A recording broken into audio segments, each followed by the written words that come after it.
No time for cute intros. You're new to the game or want to watch something tangentially Yu-Gi-Oh related. Here are 7 tools you need in regards to quality Yu-Gi-Oh equipment. First and foremost, sleeves. You can argue as much to me that your $2 pack of 60 Ultra Pros pinks is getting the job done, but I guarantee you, you're going to be buying these baddies more than once because of tears or quality issues. This doesn't mean that you've got to be spending about $50 on a pack of WCQ sleeves from about 2011, however. Finding something from a quality brand that feels good in your hand is key. A little protection goes a long way. Just ask my parents when I was born, so be sure if you want to double or even triple sleeve your cards, especially if you're playing with really expensive ultimate rares. If you want the baseline option, pick up either Dragon's Shields or Player's Choice. You can find these at almost any single trading card game shop very easily at a relatively affordable price. If you want something with a little more flair but a little extra cost, I highly recommend Imperium Duelist. They make a lot of high quality stuff, and I'm not just saying that because I'm sponsored, but because I've been using their Cherubim oversleeves for the better part of a year. If you want something with a little bit of extra pizzazz in regards to the artwork and overall full arts, if you're into that sort of thing, I highly recommend Konami art sleeves, as I use those as well as my main deck sleeves. Personally, I triple sleeve using Imperium's Perfect Fit Heart sleeves as my inner Perfect Fit sleeves, Konami's Art Ash Blossom and Silent Magician sleeves as my main and extra deck sleeves respectively, and Imperium Duelist Cherubim Border sleeves as my oversleeve. Am I probably going to get DQ'd for having sleeves that break Konami official tournament policy? Probably, but I'm already banned, so what's Konami going to do anyways? Know what feels best in your hand and find what works best for you. Second, a good playmat. To me, a playmat is not just a tool you can put your cards on, it's something that should represent you as a duelist. 3 things you usually look for in a playmat is the feel, the artwork, and most importantly, the cost. Personally, if all 3 don't fit the bill for me, you can forget about it. If a playmat feels good but has a garbage design, personally, I'm not going to be using it. There's nothing wrong with using the Konami official rubber playmats that you get from stuff like events, regionals, blah. They're usually the cheapest and most available option for most players anyways, and if you find a good card design, why not run with it? I used a Summon Sorcerer's playmat for the longest time until I was sent a mat by Pyramid.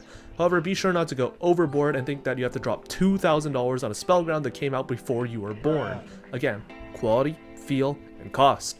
Personally, if you're looking for a rubber or cloth mat with beautiful artwork and a great overall cost, I cannot recommend Imperium Duelist enough. If you're looking exclusively for cloth playmats and want a more aesthetic and simplistic design, Pyramid has a great variety of options to choose from.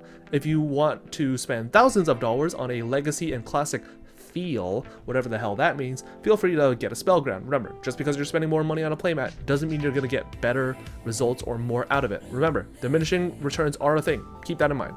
Third, a good deck box. You're going to be carrying your cards in this obviously, but you're going to be carrying more than just your primary deck usually once you get more and more invested into the game. You're going to be carrying things such as for Go format, Edison format, Reaper format, a lot of alternative formats, even just a second or third deck if you're that into the game.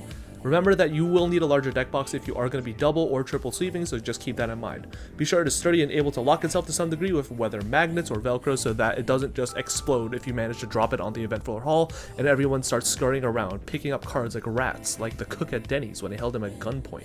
Currently right now I'm using an Ultimate Guard double-decker deck box holder, one for my main, another for my side and extra, because 2 slots. It also even has a nice little dice tray in the middle. If you want something for alternative formats or just holding bulk or just an extra deck that you don't really care too much about, any 100 count plus plastic deck case works fine in my opinion. Again, I like the extra room, so just keep that in mind.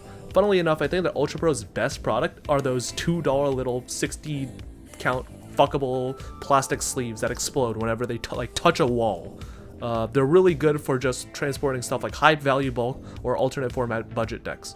Fourth, a bag. This may seem pretty obvious for most of you guys, but when you're going to events or even locals, you need a bag that is above all else spacious enough to carry your binder or binders, as well as comfortable enough that you're going to be carrying around your deck box and other play materials in for relatively hours on end.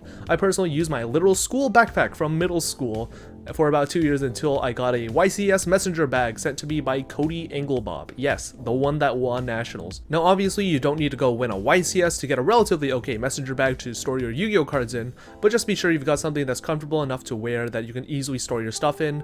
Your neck and back will thank you later. Fifth, dice. They're dice. Don't overcomplicate this. Get something that looks nice to you. I use casino dice because I saw a Mike Boyd video where he learned how to stack dice.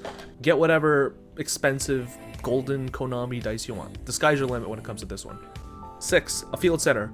As events are taking another 6 to 12 months to come back into full normal swing because of Omicron, field centers are becoming much more important for remote duel play, as well as even in paper if a playmat is using a playmat without zones. This may be a little bit confusing.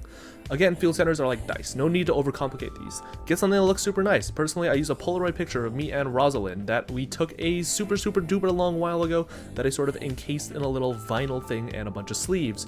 Again, the sky's your limit when it comes to these. What makes matters better is if you've got a ton of field centers, they can double as token cards, saving money.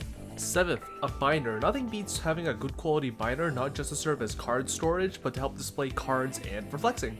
Remember, the binder you bring to locals is for trades, not storage, so don't tell me that this binder is available and like 90% of it is hand traps that you're not getting rid of. I fucking hate you, Jesse. Most binders are honestly kind of the same in regards to quality and service, but if you want cheap and easy storage, use those shitty Ultra Pro binders that you can get for about $10 to $15 each. If you want something that has a bit more feel and weight, Monster and Imperium make some pretty premium binders as well, with the latter having some really nice designs on the cover. And finally, hand sanitizers and wet wipes. I do not care if you think your immune system is the bee's knees. It is not. COVID has attested to the fact that most of us would get fucked up if we ever caught anything remotely serious. As much as I like meeting new people, I do not know where you fuckers have been within the past 72 hours, and I especially do not want to catch anything from you guys. Wash your hands between matches because you never know if your opponent or even their cards could be carrying something. Again, better safe than sorry. I cannot overstate how underrated some of these tools and such are, but hopefully after watching this video, you're ready to place some orders if you're rocking Ultra Pro pinks. Do not sleep on these essentials, especially if the devs nerf them for Season 22 and they decrease in drop rate, rarity, and quality. Good luck and have fun.